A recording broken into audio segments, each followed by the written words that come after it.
أعوذ بالله من الشيطان الرجيم. بسم الله الرحمن الرحيم. Assalamu alaikum wa rahmatullahi wa barakatuh. And welcome to the Journey to Hijab series here. This Ramadan has been spectacular as we're delving deeper and deeper into the hijab journey. I'm Salma Kazi Wahab, and it's been such a pleasure hosting this program for you. We started from an Islamic perspective, understanding the hijab, its significance, its historical significance, and its impact on the woman today. We also delved onto the mental impact, the toll, the judgments, the expectations society can play on the hijab as well, and being in a hijab state of mind when you are choosing to cover up. We then delved a little deeper into forming a sisterhood, a support system, and an inspiration to the younger generation with our wonderful guests. And this grand finale of this journey to hijab would not be complete without my wonderful guest, Fazana Jhavary, who is a wonderful and talented designer, hijab stylist, as well as a makeup artist. So she's been in the industry long enough to know and understand the impact that it's had and how it influences on a growing and rising fashion industry in today's age. Sister Fazana, Assalamu alaikum and welcome. Wa alaikum salam. Jazakallah so much for having me on your show. It's such a pleasure to talk to you again and here on this platform as well. Alhamdulillah. You've come such a long way as well, and we both from the hijab styling years as well. That has grown significantly. Back in the day when weddings knew hairstylists and bridal gowns and fittings, nowadays top requirement is there a hijab stylist? Is that a good thing necessarily? I think so. Yeah. I think because as much as women are wearing the hijab, they still can't get it right always, especially for functions. And so they need that little bit of assistance. And that's when the hijab stylist steps in. So I think, yes, for your fancy occasions, special occasions, I think a hijab stylist is wonderful to have around. I must tell you, my daughter got married recently, and I took on a hijab stylist, even though I do it myself, only because I found it so convenient. She came in, she did it, and she was out in less than 14 minutes. Whereas if I had done it, I would have been fussing and taking forever with the whole thing because I wanted perfect. But she was just so efficient. So I think, yes, there's definitely a place for a professional hijab stylist. And I love it also. I think they've made their place in the community. They made their place in like not only wedding functions, but now graduations. People want to do it for corporates in the workplace where they are now more conscious of the hijab. What's your thoughts on that? The consciousness now over the years, as somebody who's been in the fashion scene and industry, how has it evolved over the years where women are perhaps more conscious of what they're wearing? I think it's got to do with evolution. I think everybody progresses in life. I think as time goes by, you discover yourself more. So even if you are not wearing the hijab, and social media plays a huge role. So I think even if you are not, because you're so exposed to social media, and more women are wearing. And before, I don't know if you noticed this, but we didn't have, and I say it like this, so forgive me, a mufti on every corner guiding us, teaching us. So now we're exposed to so much of information. It's helped us with our personal growth. Well, it definitely has helped me. So even though I may not have worn the hijab when I was younger, now I can't imagine my life without it. It is definitely a tough journey to put it on every day because as much as social media influences you to wear it, there are certain times when you want to put the curlers in your hair and you want to have an up style. But I don't know. I just feel that we have all evolved over time. So we have definitely been more drawn to hijab and dressing more modestly than we used to. Now, being somebody that has their own fashion brand, you obviously are looking deeper into how you are catering to the Muslim consumer. And now, as we're drawing closer to the time of Eid as well, you'll find it is a very busy time for many Muslim women around the world who are now choosing what are they going to wear for Eid. It is the day of celebration. And while there's no specific pressure or requirement that you have to wear a certain thing or you have to go out and buy new clothes, it's what a lot of us are choosing to do. You want to wear something special for Eid. Absolutely. What are some of the key things that you are looking for when it comes to catering to the Muslim buyer? Okay. I have to say that I try to be as responsible as possible.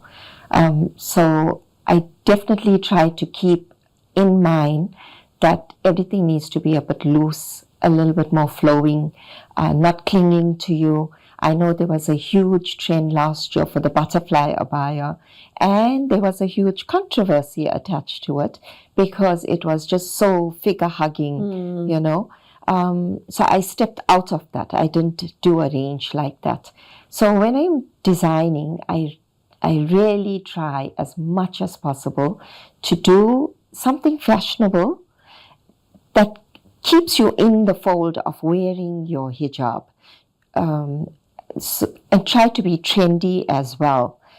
So when I do design, that is all the aspects or components that I try to keep in mind to make it stunning, make it comfortable, make it sustainable, make it something that you can use even afterwards.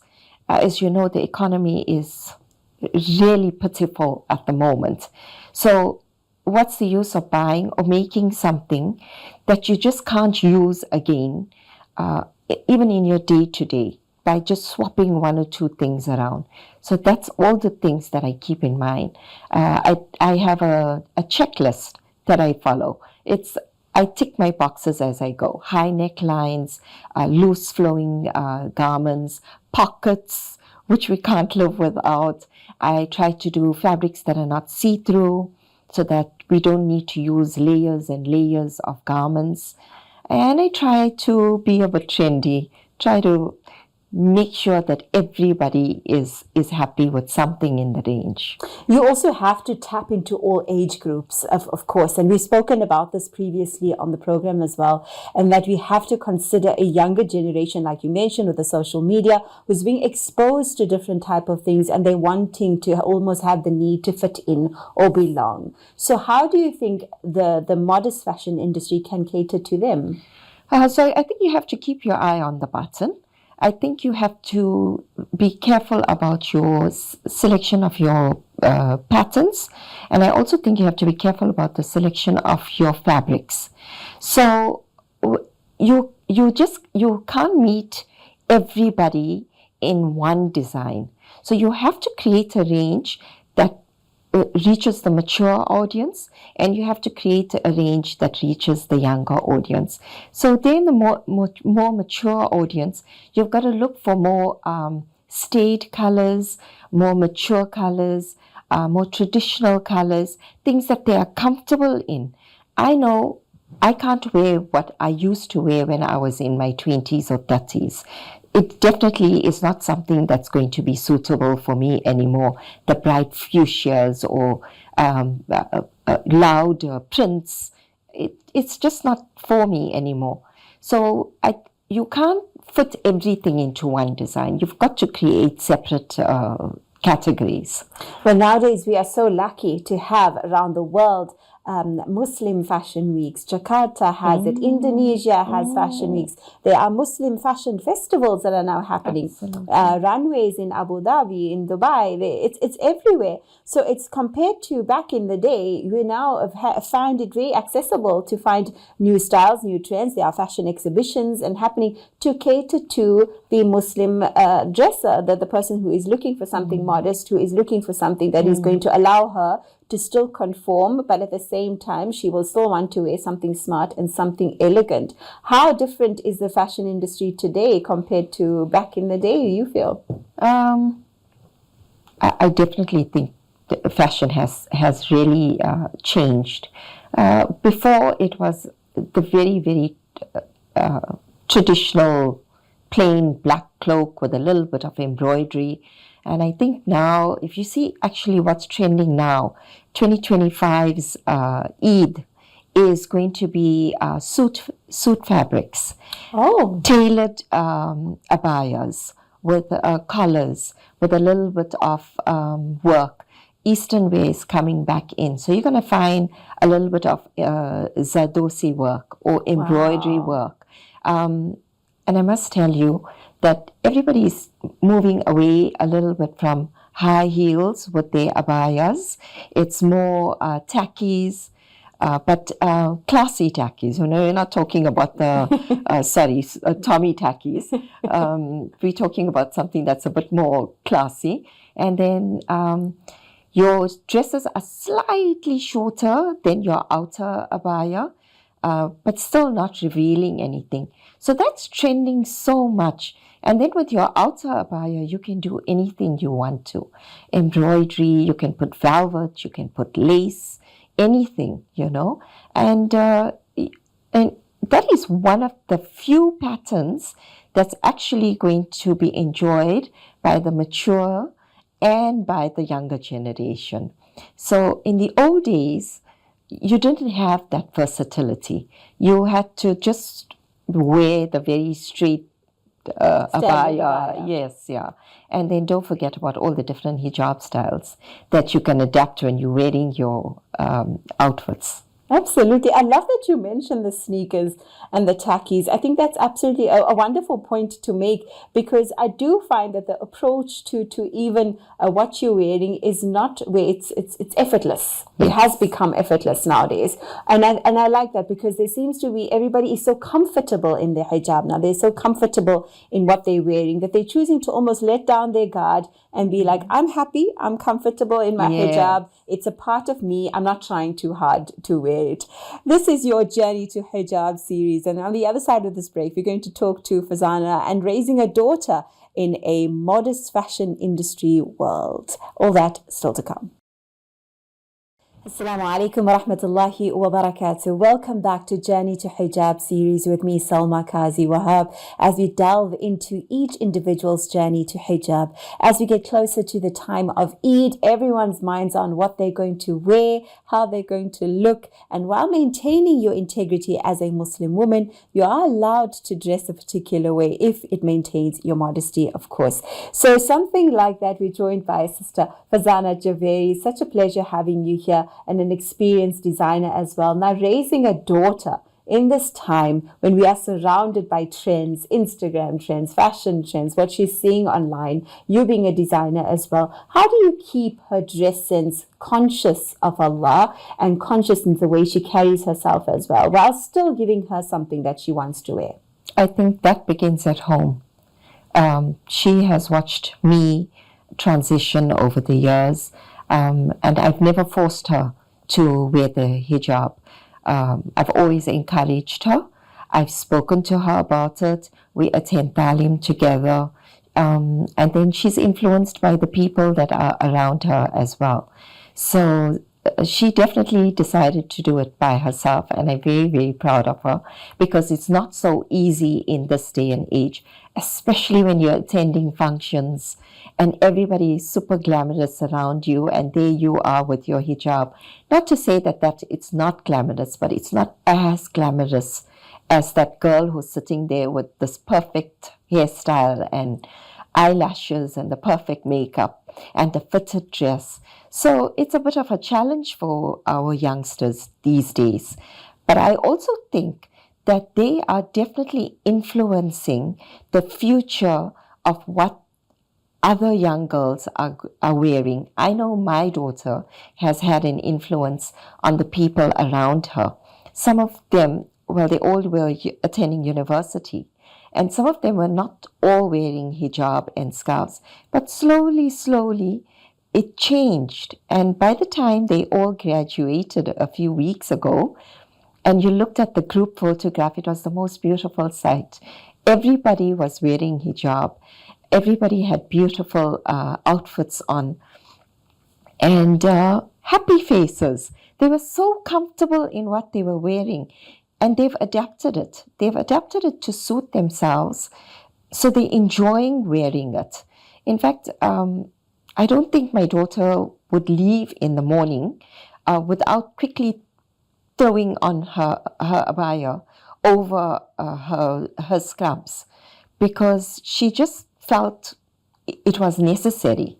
So I don't know. I think that definitely our younger generation is They're doing good. Okay. they're doing They're well. okay. They're doing very, very well. I'm sure with Alhamdulillah. your daughter also. Alhamdulillah, it's a pressure raising a little girl, especially in a society that has expectations of how you should look and how you should be. And like you mentioned, you are looking and you are faced constantly in magazines, or even if it's on the street or at the shopping mall, and you see somebody and you wish, okay, I wish I could dress in that particular way. Yes. But you need to be able to build your child's confidence, of course. And Yes. like you said, it needs to come from them, where they need to feel happy how they're dressing, and they will influence others in the same way as well. But you did mention just now your own personal journey. She's seen your transition. Tell us about your transition over the years. Is it very different to the Fazana that we see Oh, here? absolutely. I loved dressing up, and I loved my hairstyles, and at that time we didn't have things like makeup artists and all that, so you did it yourself. But I enjoyed it, and I miss it.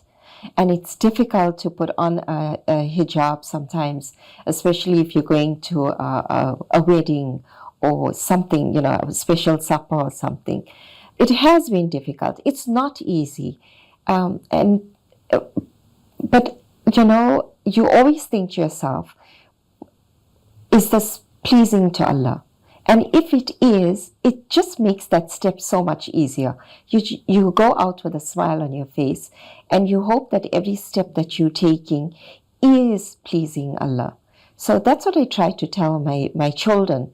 They have a basic one-line sentence that I ask them to adhere to, that whatever you're doing, ask yourself, will Allah be pleased with me? Then go forth and do whatever you want to do. Because it's a difficult age that they're living in.